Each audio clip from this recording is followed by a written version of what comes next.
नमस्कार विद्यार्थी मित्रांनो, ओएसिसच्या ऑनलाईन प्लॅटफॉर्ममध्ये आपलं स्वागत आहे। या व्हिडिओमध्ये आपण पाहणार आहोत 14 डिसेंबर 2024 रोजी जो सीटेट पेपर क्रमांक 2 झाला होता। या पेपरमधील ज्या विद्यार्थ्यांनी मराठी भाषा द्वितीय ही सिलेक्ट केली होती लँग्वेज, या लँग्वेजच्या संदर्भानं म्हणजे मराठी भाषा द्वितीयच्या संदर्भानं जे 30 प्रश्न विचारण्यात आले होते तुम्हाला सीटेट पेपर क्रमांक 2 मधील, या 30 प्रश्नांवर विश्लेषणात्मक चर्चा आपण करणार आहोत। आपल्याला माहीत आहे की सीटेट या परीक्षेमध्ये आपल्याला जे 30 प्रश्न लँग्वेजच्या संदर्भानं विचारतात त्यामध्ये 15 प्रश्न हे कविता आणि उतारा यावर आधारित विचारलेले असतात आणि 15 प्रश्न हे आपल्याला मेथडॉलॉजीच्या संदर्भानं विचारलेले असतात। आपण या अगोदर सर्वच्या सर्व या अगोदर ज्या ओल्ड क्वेश्चन पेपर आहेत ते ॲनलाइज केलेले आहेत मराठीच्या। तुम्ही 2023, 2022, 2024च्या सर्व प्रश्नपत्रिका आपल्या चॅनलवर जाऊन बघू शकता।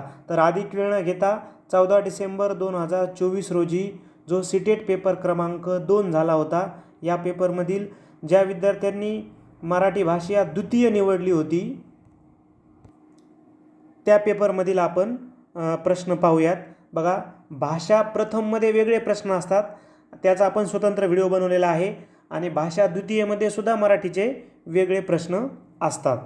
ठीक आहे, तर सुरुवातीलाच आपल्याला त्यांनी उतारा दिलेला आहे। तर आपल्याला माहिती आहे की उतार्याचे प्रश्न सोडवताना सुरुवातीला आपण प्रश्न वाचून घेऊयात। ठीक आहे, तुमच्याकडे ऑलरेडी ऑफलाईन आहे कारण वेबसाईटवर प्रश्नपत्रिका उपलब्ध आहेत। डाळिंबाची फुले कोणत्या रंगाची असतात? ठीक आहे, म्हणजे आपल्याला या प्रश्नाचं उत्तर शोधण्यासाठी उतार्यातच जावं लागणार आहे। तुम्ही साधं उतार्यामध्ये जर बघितलं तर आपल्याला सहज लक्षात येतं। बघा, डाळिंबाची केशरी फुले, डाळिंबाची कोणत्या रंगाची फुले असतात? केशरी रंगाची असतात। बघा, लगेच आपल्याला सापडलं प्रश्नाचं उत्तर, पर्याय क्रमांक 3 की डाळिंबाची फुले ही केशरी रंगाची असतात। त्यानंतर प्रश्न आहे, पुढीलपैकी कोणत्या फुलांचा गजरा लेखिकेने माळल्याचा उल्लेख येत नाही? कोणत्या फुलाचा गजरा लेखिकेने माळल्याचा म्हणजे केसात माळल्याचा उल्लेख येत नाही? ठीक आहे, तर आपण बघूयात पर्याय जर पाहिला आपण तर बघा, अबोली, चाफा, मोगरा आणि कोरांटी। म्हणजे आपल्याला अंदाजे उत्तर घेता येणार नाही, आपल्याला प्रत्यक्ष कुठं जावं लागणार आहे? आपल्याला प्रत्यक्ष पर्यायामध्येच आपल्याला जावं लागणार आहे। तुम्ही जर बघितलं तर बघा, रोजच गजरा म्हणजे कधी कधी जाई जुई, कधी कधी मोगरा, म्हणजे मोगरा पर्यायामध्ये आहे। आपल्याला विचारले नाही, विचारले ना, बघा मोगरा पर्यायामध्ये आहे। त्यानंतर जांभळी, पांढरी, सोनेरी, कोरांटीसुद्धा पर्यायामध्ये आहे, आबोलीसुद्धा पर्यायामध्ये आहे। म्हणजे लेखिका चाफा नावाचाच गजरा माळताना दिसत नाही, म्हणजे पर्याय क्रमांक 2 हे आपल्या प्रश्नाचं उत्तर आहे। त्यानंतर नाजूक, रंगरूप यातील अधोरेखित शब्द काय आहे? नाजूक, नाजूक म्हणजे आपल्याला लक्षात येतं की हे काय असणार आहे? गुणविशेषण असणार आहे, कारण कर्मविशेषण तर नाही इथं, पहिला दुसरा काही असं दिसतं का? नाही, क्रम नाही, क्रम नाहीच आला शब्द इथं। क्रियाविशेषण तर नाही, इथं क्रियाच नाही आहे। गणना विशेषण नाही, इथं काउंटिंग नाही आहेच ना, म्हणून एकदम इझी झाला क्वेश्चन। नाजूक हे काय आहे तर गुणविशेषण आहे। त्यानंतर शेवंती या ऋतूत फुलून यायची आणि हिरव्यागार बागेला झेंडूची सोनपिवळी किनार यातील अधोरेखित काय आहे? अधोरेखन आहे आणि या शब्दाला। आता आणि काय आहे असं त्यांना विचारायचं आहे।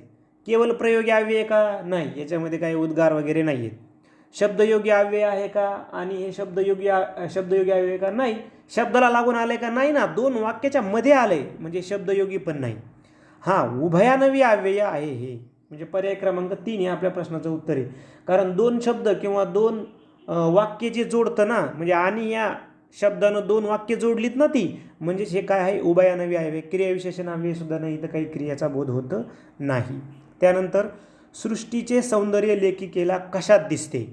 फुलांच्या क्षणभंगुरतेत, फुलांच्या नाजूकपणात, फुलांच्या उधळणीत, फुलावरील कवितेत। तर आपल्याला आता पर्यायामध्येच जावं म्हणजे उतार्यामध्येच आपल्याला जावं लागणार आहे. की काय म्हणते की सृष्टीचे सौंदर्य लेखिकेला कशात दिसते. तर आपण जर गेलो तर बघा शेवटच्या ठिकाणी उत्तर आहे सृष्टीचे सौंदर्य परमेश्वराने फुलात उधळले आहे. फुलात उधळले आहे. म्हणजेच 125व्या प्रश्नाचं उत्तर काय आहे. सृष्टीचे सौंदर्य लेखिकेला कशात दिसते आहे. तर फुलांच्या उधळणीत दिसते आहे. पर्याय क्रमांक 3. त्यानंतर लेखिकेला न आवडणारे फूल कोणते. गोकर्णी, पांढरी कोरांटी, बोगनवेल आणि गुलबक्षी. म्हणजे आता 126वा सुद्धा आपल्याला जो प्रश्न आहे हा शोधावा लागणार आहे. कोणकोणती फुलं आहेत ते आपल्याला शोधावा लागणार आहे. ठीक आहे. याच्यामध्ये आपल्याला फक्त एक क्ल्यू मिळतो की न आवडणारे ना. मग आता जा तुम्ही जर पॅराग्राफमध्ये आपल्याला तिनं जर स्पष्टच लेखिकेनं जर आपल्याला सांगितलं की आवडत नसणारं फूल तर मग दुसरे शोधायची गरजच नाही. तिनं सांगितलं बघा कधी कधी कुंपणावर विविध रंगी बोगनवेलही विराजमान झालेल्या दिसत मात्र म्हणजे पण मला मात्र ते अगदी फूल कधीच आवडले नाही. कोणतं. बोगनवेल. मग आता पर्यायात आहे का बोगनवेल. यस पर्यायामध्ये आहे. लेखिकेला न आवडणारे फूल कोणते. बाकीचे शोधायची गरजच नाही. पर्याय क्रमांक 3 हे आपल्या प्रश्नाचं उत्तर आहे. फुलांच्या बाबतीत लेखिकेला कशामुळे दुःख वाटते. फुलांच्या बाबतीत लेखिकेला कशामुळे दुःख वाटते. फुलांचे नाजूकपण, फुलांचे अल्पायुष, फुलांचे आकार, फुलांचे रंग. तर साहजिकच लेखिकेला जे दुःख वाटतं हे फुलाच्या अल्पायुष्यामुळंच दुःख वाटत आहे.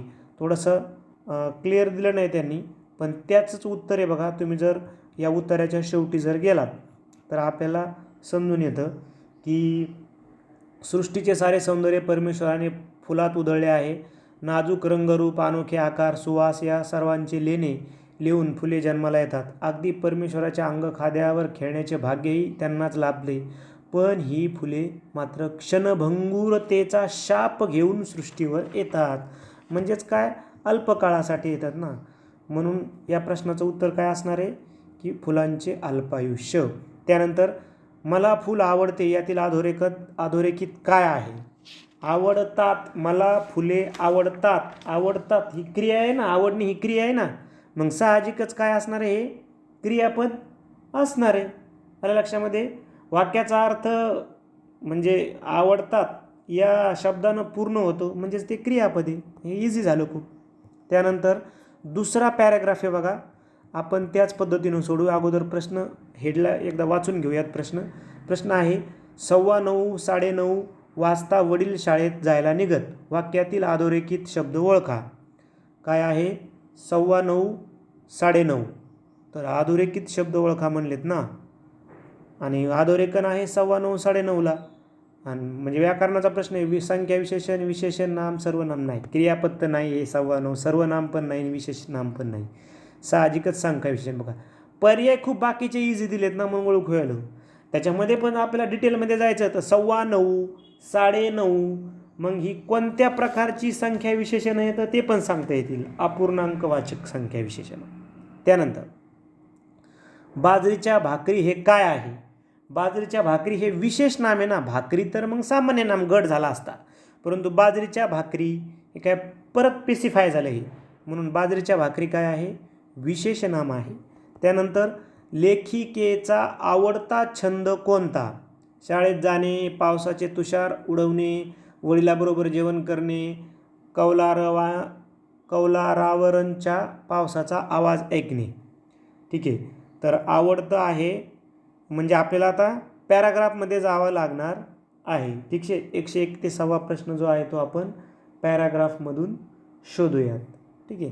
तर आपण सुरुवातीला जर पॅराग्राफच्या पाहिलं ना तर पावसाळ्यात माझा सगळ्यात आवडता उद्योग म्हणजे अंगावर पांघरून घेऊन डोळे मिटून कौलारावर वाजणारा पाऊस ऐकणे. बघा मिळालं आपल्याला उत्तर.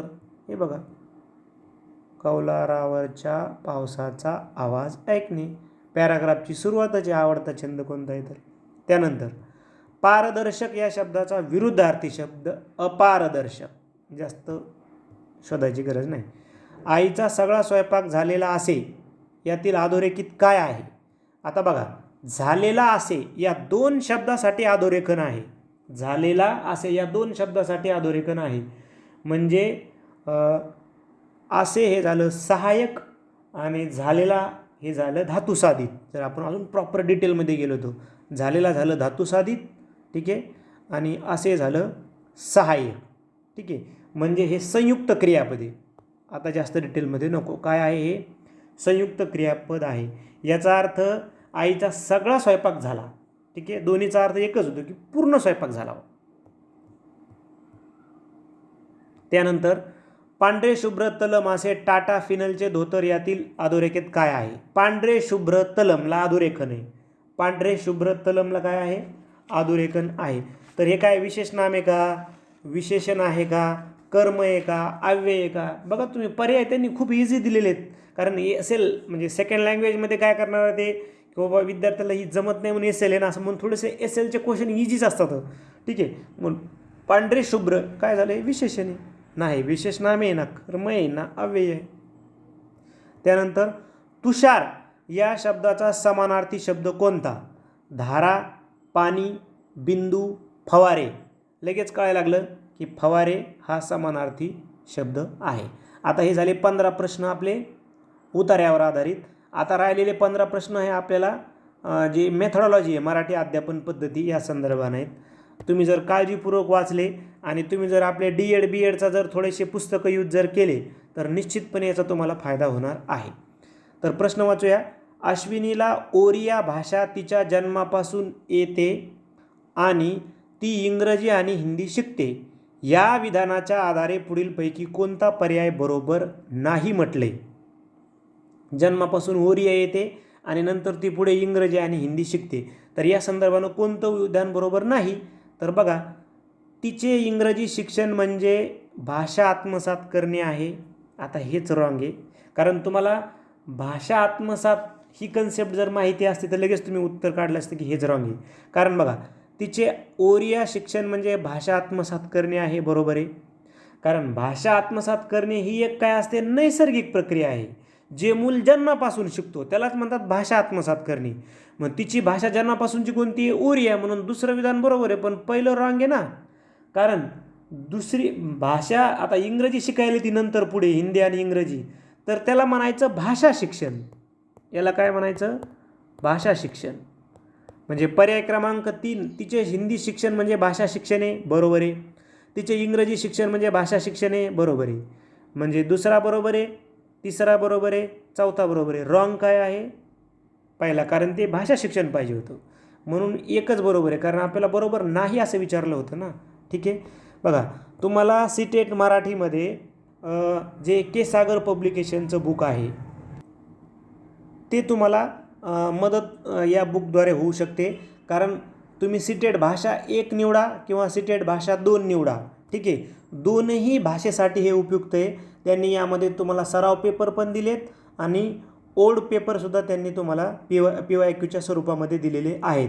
म्हणून डॉक्टर शशिकांत अन्नदाते सरांनी जे लिहिलेलं बुक आहे के सागर पब्लिकेशनचं, हे बुक तुम्ही घेऊ शकता.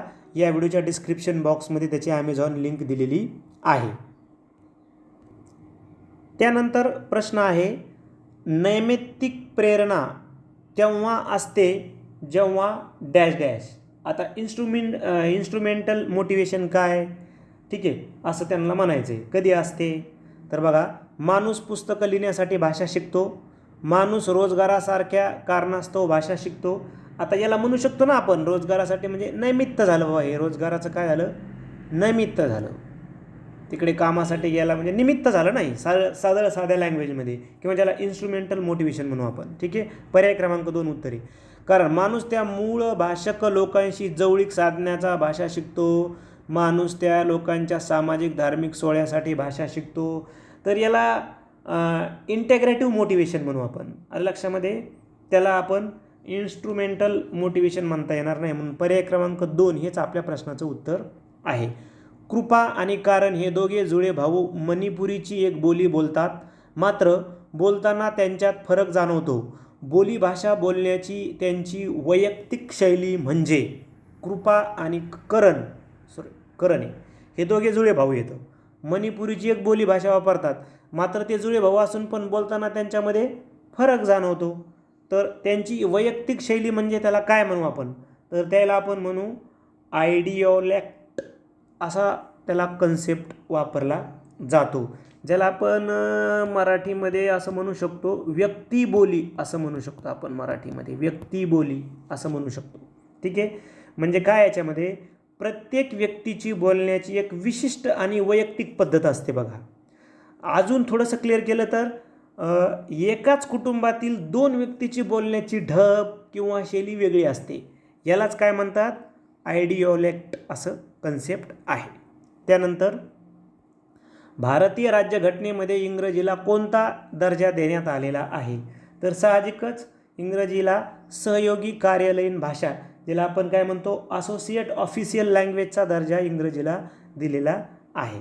आणि कार्यालयीन भाषा म्हणजे तुम्ही जर अजून प्रॉपर जाऊया आपण, जर आपण कलम 343, ठीक आहे, जर पाहिलं यानुसार जर पाहिलं तर कार्यालयीन भाषेचा दर्जा हिंदीला मिळाला आहे. केंद्राची कार्यालयीन भाषा काय असावी, तर हिंदी असावी. ठीक आहे, हे सुद्धा जनरली तुम्हाला माहीत पाहिजे. पण इथं मात्र तुम्हाला विचारलं आहे असोसिएट ऑफिशियल लँग्वेज, तर ती आहे इंग्रजी, पर्याय क्रमांक 3. त्यानंतर प्रत्येक विद्यार्थ्याच्या स्वतंत्रपणे उणीवा आणि क्षमता जाणून घेण्यासाठी केलेली चाचणी. उणीवा म्हटलं की आपल्याला काय करावं लागतं, डायग्नॉस करावं लागतं. हे झालं पर्याय क्रमांक 4. ठीक आहे. डायग्नॉस्टिक टेस्ट म्हणजे त्याच्यातून काय उणीवा काढून आपल्याला त्याच्यावर काय उपाययोजना सुचवायच्या असतात. त्यानंतर अदितीला भूतकाळाचे नियम माहीत आहेत, पण तिला त्याचा योग्य संदर्भात वापर करता येत नाही. तिला कोणत्या प्रकारचे ज्ञान आहे? ज्ञानाचे उपयोजन, भाषा आत्मसात करण्याचे तंत्र, प्रक्रियात्मक ज्ञान, निर्देशक ज्ञान. ठीक आहे. थोडंसं तुम्ही जर म्हणजे आपल्याला थोड्याशा कन्सेप्टच माहीत पाहिजे. बघा, मराठी व्याकरणाच्या संदर्भानं एकदा प्रश्न वाचून घेऊ की भूतकाळाचे नियम माहीत आहेत तिला. ठीक आहे, तिला भूतकाळाचे नियम माहीत आहेत पण त्याचा वापर करता येत नाही, तर त्याला आपण काय म्हणू, मग त्याला म्हणू आपण निर्देशक ज्ञान. ठीक आहे, निर्देशक ज्ञान. कारण डिक्लॅरेटिव्ह नॉलेज म्हणजे काय, की माहिती असते त्या कन्सेप्टची, नियम तोंडपाठ असतात पण प्रत्यक्षात वापर करता येत नाही, याला म्हणतात डिक्लेरेटिव्ह नॉलेज. ठीक आहे, पर्याय क्रमांक 4. भाषेच्या संदर्भात पुढीलपैकी कोणते विधान बरोबर नाही म्हटलंय? नाही म्हटलंय. तर काही भाषा फक्त विज्ञान आणि अभियांत्रिकी चांगल्या प्रकारे समजू शकतात. आता तुम्ही आपल्याला इंग्रजी येत नाही म्हणून हा संदर्भ घेऊ नका, हेच चुकीचं आहे.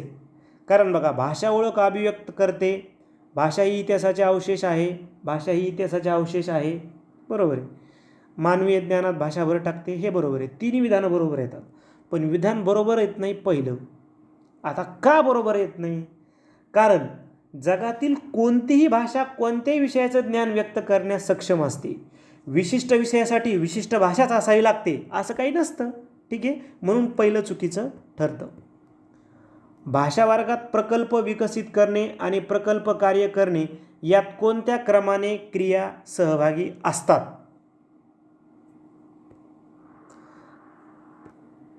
तर यामध्ये तुम्ही नुसतं प्रकल्प पद्धती जरी आपल्याला माहिती असती पेट्रिकची, तरी आपल्याला लक्षात आपण अंदाजी उत्तर काढू शकलो असतात. म्हणजे आपण जे B.Ed अध्यापन पद्धती B.Edला D.Edला जे नॉलेज ग्रहण केलं ना, त्यानुसार जरी गेलो, प्रकल्प कार्य आणि त्याचा क्रम काय असू शकतो, तर बघा, भाषा प्रकल्प विकसित करणे. आता त्यांनी भाषेचा लँग्वेजमध्ये विचारला आहे प्रश्न म्हणून त्याला भाषा प्रकल्प ते बोललेले आहेत. तर प्रकल्प म्हणजे काय, ग्रुप आला म्हणजे अगोदर गट निर्मिती आपल्याला करावं लागेल, मग विषय ठरवावा लागेल, मग नियोजन, मग माहिती संग्रहण, माहितीचं विश्लेषण, आराखडा आणि अंतिम अहवाल, म्हणजे पर्याय क्रमांक 3 या क्रिया बरोबर आहेत. ठीक आहे. नेक्स्ट क्वेश्चन आहे बघा, प्रश्न आहे, ऐकणे यासाठी अधोगामी, ज्याला आपण टॉप डाऊन पद्धती म्हणतो, याचा समावेश असतो. ऐकणे यासाठी अधोगामी पद्धतीत याचा समावेश असतो. तर व्याख्यान, मजकूर किंवा ध्वनिफीतीतील एकूण आशय एकूण संदेश ऐकणे. एकूण संदेश ऐकणे. आता 3पेक्षा डी काऊन याचा तसं बारकाईने आपल्याला लक्षात घ्यावं लागेल. 2 पद्धती आहेत बघा. ठीक आहे. तर 2 पद्धतीमध्ये काय आहे की प्रत्येक ध्वनी, शब्द, कथन, पटसंबंध आणि वाक्य. ठीक आहे. तर तिला काय म्हणतो आपण, बॉटम टू अप म्हणजे बॉटम अप किंवा ऊर्ध्वगामी म्हणतो हिला आपण. ऊर्ध्वगामी म्हणजे पहिले जे पर्याय तो ऊर्ध्वगामीशी रिलेटेड आहे, पहिला पण आणि थोडासा दुसरा पण. ठीक आहे. आणि जो चौथा पर्याय आहे उत्तर आपलं, तो अधोगामीच्या संदर्भानं आहे.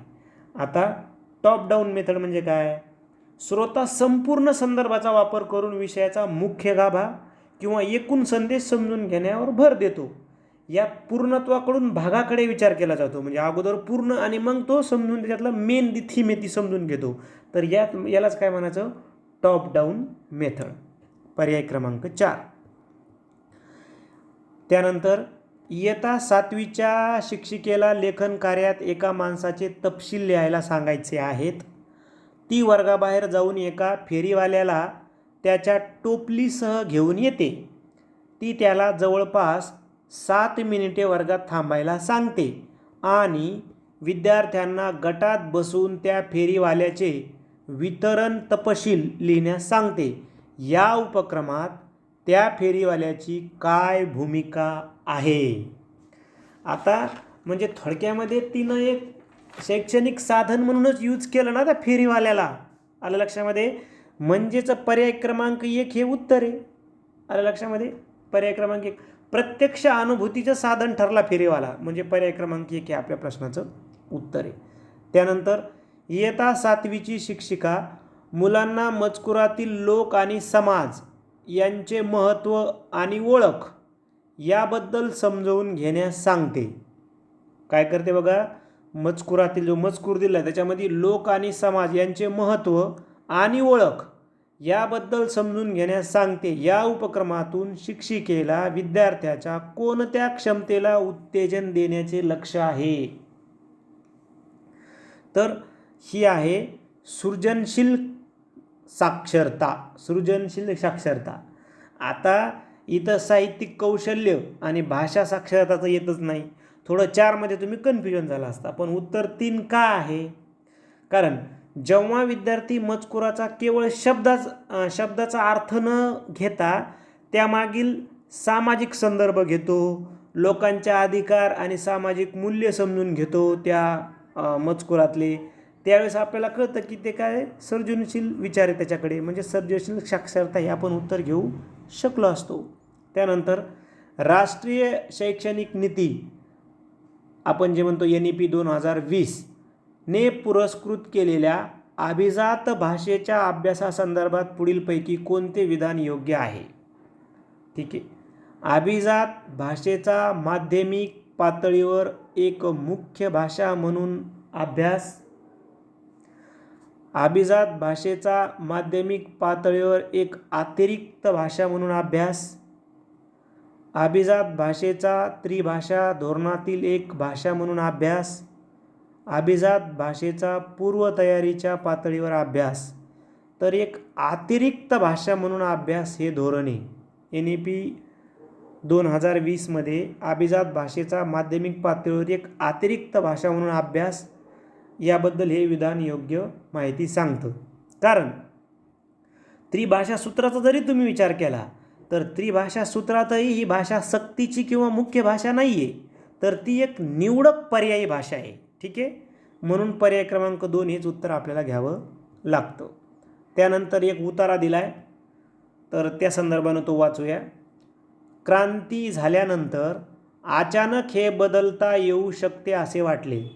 युरोप आणि एशियासह जगातील अनेक भागात वैयक्तिक अधिकार आणि नियंत्रित सामाजिक अधिकार याबाबत नवीन विचारावर चर्चेला सुरुवात झाली. भारतात राजाराम मोहन रॉय आणि डेरिझिओ यांनी फ्रेंच राज्यक्रांतीच्या प्रस्तुततेची चर्चा केली. वसाहतीच्या विकासानंतर या विचारांची सामाजिक परिवर्तनाच्या संदर्भात पुनर्मांडणी झाली. एक उतारा दिला आहे, तर तो काय संदर्भित करतो. क्रांतीची नोंद, विज्ञान नोंद, राजकीय नोंद, समाज विज्ञान नोंद. तर समाज विज्ञान नोंद. तुम्ही लक्षात यायला का? कारण डिरेझिओ आणि राजाराम मोहन रॉय सामाजिक परिवर्तन म्हणलं की आपल्याला कळतं की ही नोंद काय सामाजिक नोंद आहे ना. वरील माहिती निव्वळ म्हणजे राजकीय अथवा वैज्ञानिक नाही ना ती, तर ती एक व्यापक समाज परिवर्तनावर भाष्य करताना आपल्याला दिसते, म्हणून ती एक सामाजिक नोंद म्हणजे उत्तर घेऊ आपण. त्यानंतर इयत्ता 8वीचे शिक्षक सुभाष खेदाने म्हणतात, भाषिक मूल्यमापनात सर्वसाधारणपणे ग्रहण कौशल्यांना महत्त्व देत नाही. त्यांच्या मते ग्रहण कौशल्य म्हणजे डॅश डॅश होय. तर ग्रहण कौशल्य आता दोन प्रकार आहेत बघा, ग्रहण कौशल्य आणि उत्पादक कौशल्य. ग्रहण कौशल्य म्हणजे काय? ज्या कौशल्याद्वारे आपण माहिती स्वीकारतो, म्हणजे टाकल्या जाते, आपल्यात इनपुट होते किंवा ग्रहण करतो, स्वीकारतो किंवा ग्रहण करतो. तर कशानं? ऐकल्यानं आपण माहिती ग्रहण करतो आणि वाचल्यानं. कारण लिहिण्यानं तर आपण माहिती काय आउटपुट झालं, ते म्हणजे ते उत्पादक कौशल्य झालं. लिहिणं उत्पादक कौशल्य झालं, बोलणं उत्पादक कौशल्य झालं, लिहिणं उत्पादक कौशल्य झालं. ठीक आहे, म्हणून हे उत्तरं नाही आहेत, हे उत्पादक कौशल्याची उदाहरणं आहेत. पण ऐकणे आणि वाचणं काय? उत्पादक कौशल्य म्हणजे काय? ज्याद्वारे आपण आपले विचार मांडतो, प्रोड्यूस करतो. आणि ग्रहण कौशल्य म्हणजे काय? ग्रहण कौशल्य म्हणजे ग्रहण करतो, ऐकतो. तर या दोन्हीतून शक्य आहे, म्हणजे पर्याय क्रमांक 4 हे आपल्या प्रश्नाचं उत्तर आहे.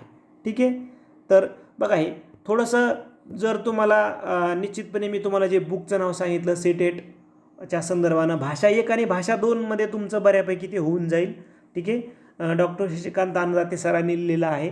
आपल्याला माहिती आहे की त्यांनी TETचं बालमानसशास्त्रही लिहिलेलं आहे आणि सेटच्या संदर्भानुसार त्यांनी पुस्तकं लिहिली आहेत, त्यामुळं त्यांचं बुक तुम्हाला निश्चित मदत करेल. शेवटचा प्रश्न आहे, विद्यार्थ्यांना कळते व समजते की भाषा ही एक व्यवस्था असते म्हणून कार्य करते, तर ती व्यवस्थाधिष्ठित सामर्थ्य या संदर्भाने आपल्याला कार्य करते.